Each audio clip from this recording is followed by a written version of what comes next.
열국이여 너희는 나와 들을지어다. 민족들이여 귀를 기울일지어다.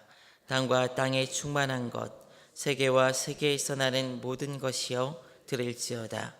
대저 여호와께서 열방을 향하여 진노하시며 그들의 만국을 향하여 분내사 그들을 진멸하시며 사륙당하게 하셨은즉 그 사륙당한 자는 내던져진 바 되며 그 사체의 악취가 솟아나고 그 피에 산들이 녹을 것이며 하늘의 만상이 사라지고 하늘들이 두루마리 같이 말리되 그 만상의 시전함이 포도나무 잎이 마름같이 무화과 나무 잎이 마름 같으리라. 여호와의 칼이 하늘에서 족하게 마셨은즉 보라 이것이 에돔 위에 내리며 진멸하시기로 한 백성 위에 내려 그를 심판할 것이라. 여호와의 칼이 피 곧 어린 양과 염소의 피에 만족하고 기름 곧 수대양의 콩팥 기름으로 윤택하니 이는 여호와를 위한 희생이 보스라에 있고 큰 사륙이 에돔 땅에 있음이라. 들소와 송아지와 수소와 함께 도살장에 내려가니 그들의 땅이 피에 취하며 흙이 기름으로 윤택하리라. 이것이 여호와께서 보복하시는 날이요 시온의 송사를 위하여 신원하시는 해라. 에돔의 시내들은 변하여 역청이 되고 그 티끌은 유황이 되고 그 땅은 불붙는 역청이 되며 낮에나 밤이나 꺼지지 아니하고 그 연기가 끊임없이 떠오를 것이며 세세에 황무하여 그리로 지날 자가 영영이 없겠고 당아새와 고슴도치가 그 땅을 차지하며 부엉이와 까마귀가 거기에 살 것이라. 여호와께서 그 위에 혼란의 줄과 공허의 줄을 들이우실 것인즉 그들이 국가를 이으려 하여 귀인들을 부르되 아무도 없겠고 그 모든 방백도 없게 될 것이요 그 궁궐에는 가시나무가 나며 그 견고한 성에는 엉겅퀴와 새품이 자라서 승냥이와 굴과 타조의 처소가 될 것이니 들짐승이 이리와 만나며 수염소가 그 동료를 부르며 올빼미가 거기에 살면서 쉬는 처소로 삼으며 부엉이가 거기에 깃들고 알을 낳아 까서 그 그늘에 모으며 솔개들도 각각 제 짝과 함께 거기에 모이리라. 너희는 여호와의 책에서 찾아 읽어보라. 이것들 가운데서 빠진 것이 하나도 없고 제 짝이 없는 것이 없으리니 이는 여호와의 입이 이를 명령하셨고 그의 영이 이것들을 모으셨음이라. 여호와께서 그것들을 위하여 제비를 뽑으시며 그의 손으로 줄을 띄어 그 땅을 그것들에게 나누어 주셨으니 그들이 영원히 차지하며 대대로 거기에 살리라. 아멘.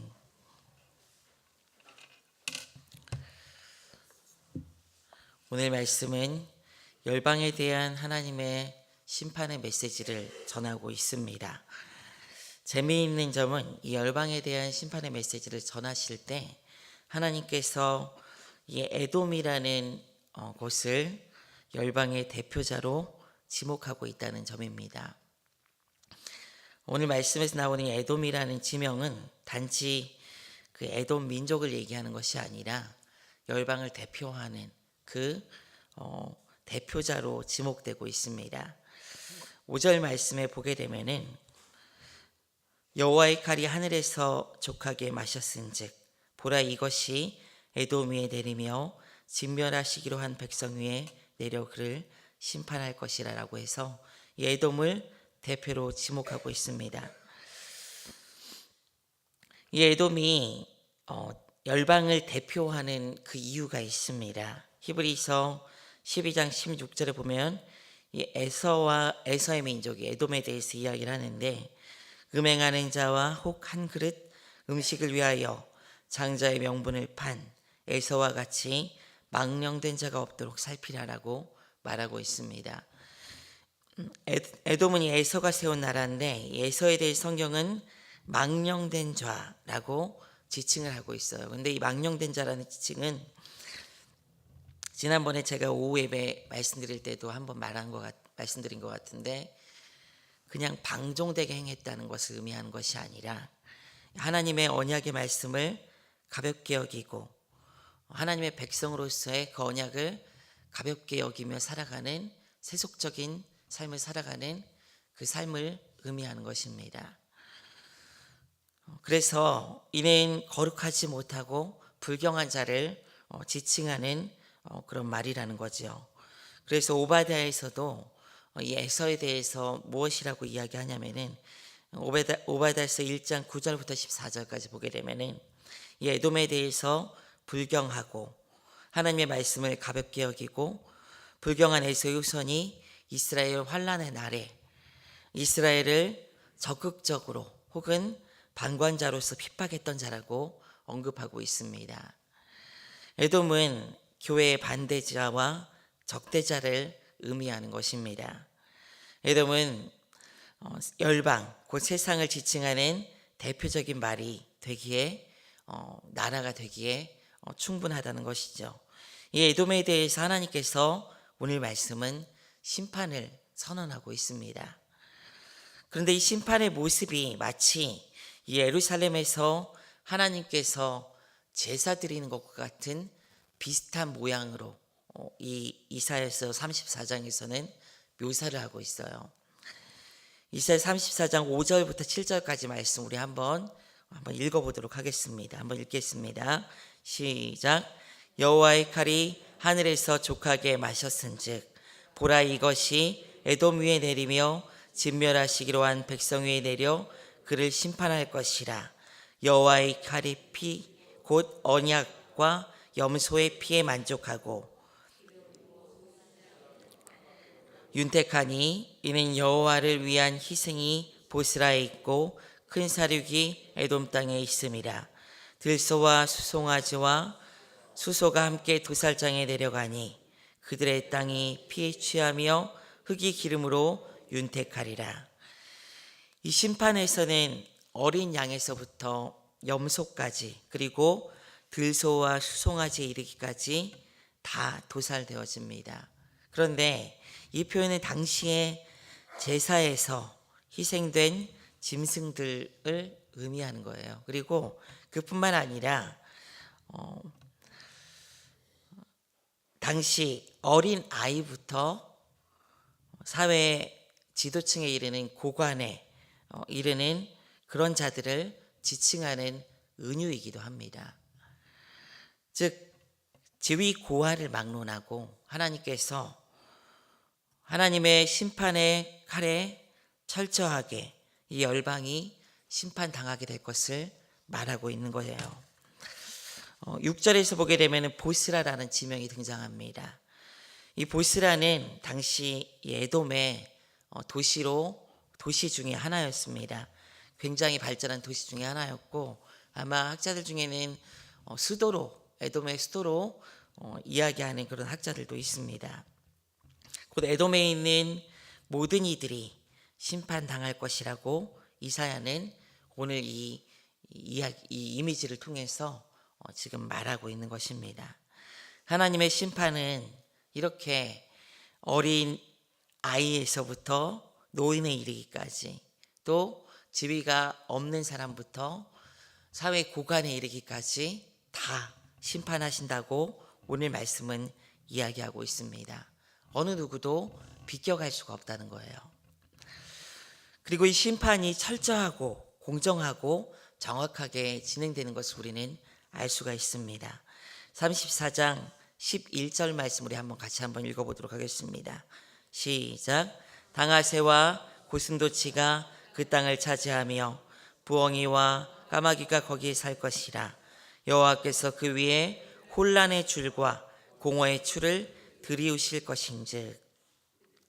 여기서 이 혼란과 공허라는 말은 창세기 1장 2절에 땅이 혼돈하고 공허하며 라는 표현과 같이 하나님께서 창조하시기 전에 공허와 혼란의 상태로 되돌리시는, 질서 없는 상태로 되돌리시는 그런 심판을 의미하는 것입니다. 창조 이전으로 되돌리는 이런 모습으로서 완전한 질서 없는 황폐한 그런 상태를 강조하고 있는 거예요. 그런데 이를 표현할 때 줄과 추라는 말을 사용하고 있어요. 줄과 추. 이는 당시 측량을 위한 도구지요. 계량을 위해서 사용되었던 정밀한 도구입니다. 정확하게 재기 위해서. 정확하게 재기 위해서 사용되었던 도구로서 하나님께서 그들을 엄정하게, 정밀하게 심판할 것을 말하고 있는 것입니다. 그들의 부도덕과 불경건, 악한 행위 하나하나에 대해서 하나님께서는 정확하게 심판하신다는 거예요. 열방에 대한 하나님의 심판은 이렇습니다. 하나님께서는 마지막 심판에 그들을 그렇게 심판하십니다. 사실 마지막만 해당되는 것은 아닙니다. 하나님의 심판 자체가 원래 이렇다는 거예요. 하나님은 재판자시죠. 이 재판은 공정해야 합니다. 재판하는 이 판사들이 여러분들도 이제 아는 분들 중에 이 판사나 검사들이 있을 거예요. 저도 제 동서가 이 법원에서 근무를 하는데 이 판사들이랑 친하게 지내니까 이 판사들이 어떤 사람인지 얘기를 해주더라고요. 근데 굉장히 자부심이 있는 사람들입니다. 능력이 많고 굉장히 똑똑한 사람들인데 이 법을 위해서 헌신한 사람들이잖아요. 그들 나름대로 자부심과 명예가 있는 사람들이에요. 공정하고 정확하게 판단해야 될 역할들을 이 판사들은 가지고 있습니다. 재판장은. 심판자 대신 하나님, 이 하나님은 어떻겠어요, 여러분? 하나하나에 대해서 다 그대로 심판하시는 거예요.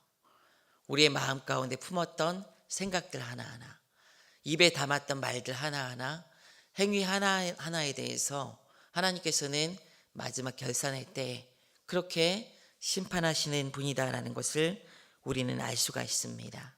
그냥 봐주고 넘어가시는 분이 아니에요. 마음의 감정에 끌려서 죄 있는 일을 그냥 없다 하시는 분이 절대 아닙니다. 정확하게 행위와 마음의 상태 하나하나에 대해서 엄밀하고 정확하게 심판하시는 정의와 공의, 한치의 오차도 허용하지 않고 정확하게 판결 내리시는 정의와 공의 하나님이 바로 우리 하나님이십니다. 사랑하는 성도 여러분, 이런 심판 아래서 누가 제대로 설 수가 있겠습니까? 행위로, 의로운 모습으로, 거룩한 모습으로 우리가 아무리 산다 한들 하나님의 거룩함과 의로움의 요구 수준에 여러분 이를 수 있겠습니까? 이렇게 철저하게 하나하나 살피면서 정밀하게 심판하신데 말입니다. 단지 우리를 그런 자로 판단하지 않으시고 예수 그리스도의 피를 통해서 보시는 그 하나님의 은혜가 있음에 우리는 감사할 뿐입니다. 오늘 말씀에서도 이 은혜가 보입니다. 이런 방식으로 심판하시는 하나님께서 이스라엘을 이 심판 가운데서 철저하게 구별하시는 것을 우리는 볼 수가 있습니다. 이사야 34장 8절 말씀인데요. 한번 보도록 하겠습니다. 시작.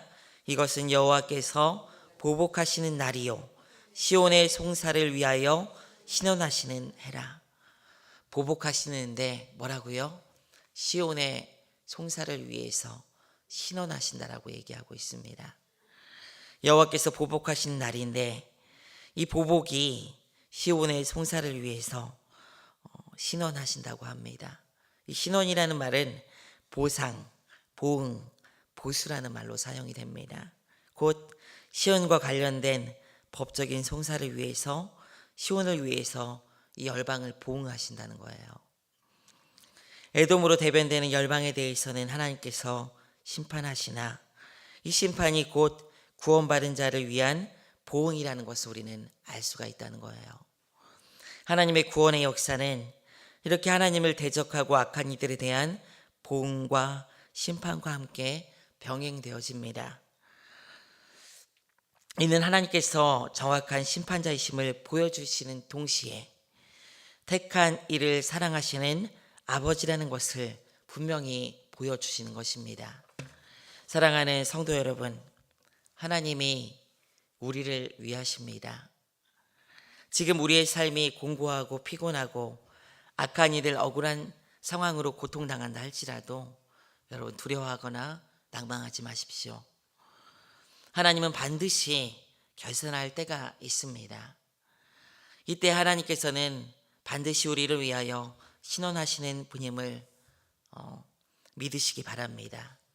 비록 이 땅이 아니더라도 하나님의 마지막 때가 있음을 기억하시고 그 하나님을 신뢰하는 마음으로 승리하는 여러분들 되시기를 원합니다.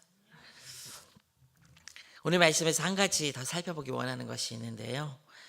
34장 6절 말씀에 보게 되면은 이 에돔에 대한 심판을 이야기하실 때 여호와를 위한 희생이 보스라에 있고 큰 사륙이 에돔 땅에 있다라고 말씀하고 있습니다.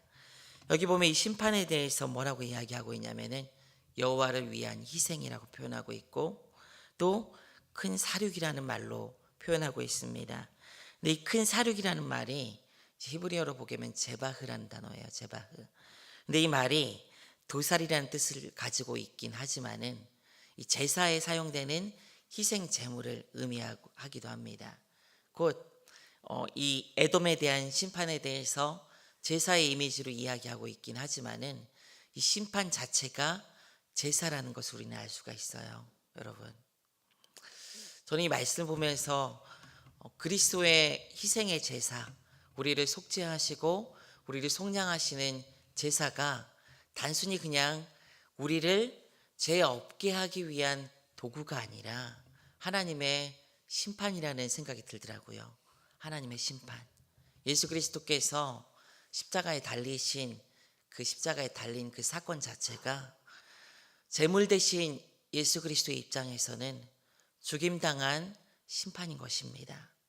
그러나 그 예수 그리스도로 인하여 하나님께 중보되어지는 우리의 입장에서는 하나님의 구원의 역사가 있는 하나님의 은혜의 처소라는 것을 우리는 한번 생각해 보게 됩니다.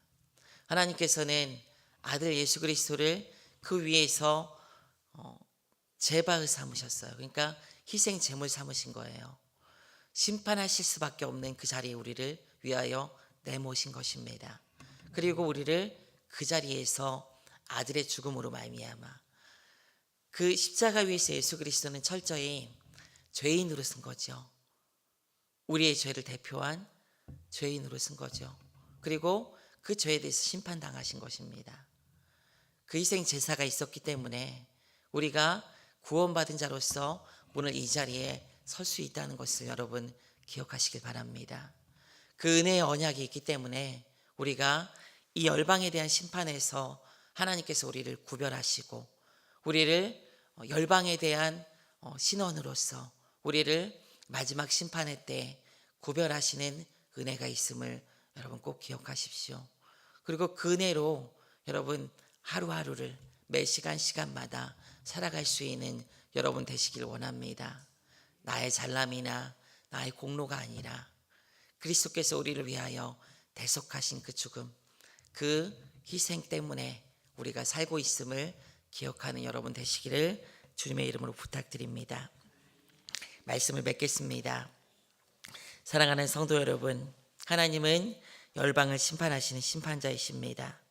그 심판은 정확하고 엄정하게 진행되며 그 행위, 그 모습 하나하나에 대해서 자로 잰 듯 저울로 단 듯 정확하게 진행이 됩니다. 누가 이런 하나님의 심판 가운데 설 수 있습니까? 열방에 대한 심판 가운데. 그러나 그리스도인들은 하나님의 신원하심을 받게 됩니다. 악한 이들을 심판하는 가운데 그리스도인들을 구원하시는 하나님의 구원에 있습니다. 그리스도의 십자가의 사랑에서 우리 또한 죄의 진노 가운데 멸망당해야 하지만 그리스도의 대신 죽으신 은혜로 말미암아 지금 은혜 가운데 살고 있음을 기억하시고 그 은혜 가운데 늘 서시는 여러분 되시기를 주님의 이름으로 부탁드립니다. 기도하겠습니다. 하나님, 심판자 되시는 하나님의 모습을 우리는 보게 됩니다. 우리가 은혜 가운데 살기에 그 하나님에 대해서 잊지 않도록 우리의 마음을 늘 말씀을 향할 수 있도록 인도하여 주시고, 그렇게 엄밀하고 정밀하게 엄정하게 심판하시는 하나님, 그럼에도 불구하고 우리의 아버지 되셔서 우리를 이 심판 가운데 구별하셔서 선택하신 그 하나님의 은혜를 늘 잊지 않도록 역사하여 주시옵소서. 아들 예수 그리스도를 십자가에 달려 죽이시고 그 아들 예수 그리스도의 희생으로 말미암아 우리를 구원하신 그 하나님의 사랑이 있기에 우리가 열국의 심판 가운데서도 구별하여서 아버지 하나님의 회복의 은혜를 알게 하시고 하나님의 천국의 소망을 갖게 하심에 감사드립니다. 그 은혜가 우리의 매 삶에 매 시간마다 매 순간마다 흐르게 하시며 그 하나님을 바라봄으로 하루하루의 삶에서 승리하며 소망하며 살아갈 수 있는 귀한 영혼들 될 수 있도록 인도하여 주시옵소서. 감사드리오며 살아계신 우리 주 예수 그리스도의 이름으로 기도드리옵나이다. 아멘.